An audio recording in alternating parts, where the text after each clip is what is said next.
I locked myself in the cell, then threw the key out right away. My colleague found me staring at the window. He told me not to do anything stupid, but I still said those words I shouldn't have said. I want to go out.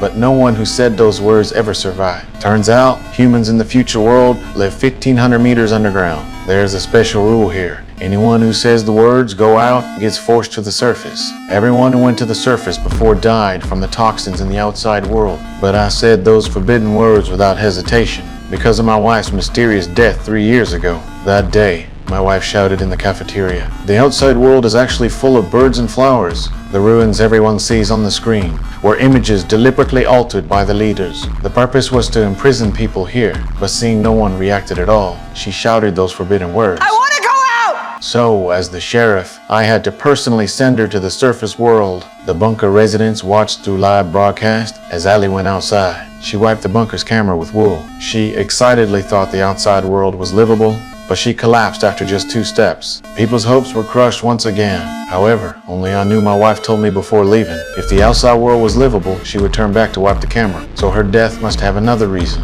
To find out the truth, I also said I wanted to go out. So the mayor put me in a protective suit and sent me out. I walked up the long stairs to the surface world, but when the bunker door opened, I was deeply shocked by the outside world. The surface world was really like my wife said. Even birds were flying in the sky. I desperately wanted the people in the bunker to know the truth, so I ran back to the bunker camera with all my might, wiped the dust off with wool. However, on the bunker's big screen, it showed the opposite scene. What people saw was me also in that wasteland. As I walked step by step toward my wife's body, I also felt dizzy. I suspected the real toxins might be hidden inside my protective suit, so I took off my helmet. But my physical condition was already very poor. Soon I collapsed next to my wife. The hope of surviving outside was crushed once again, and only one woman realized my taking off the helmet before dying must have had a reason.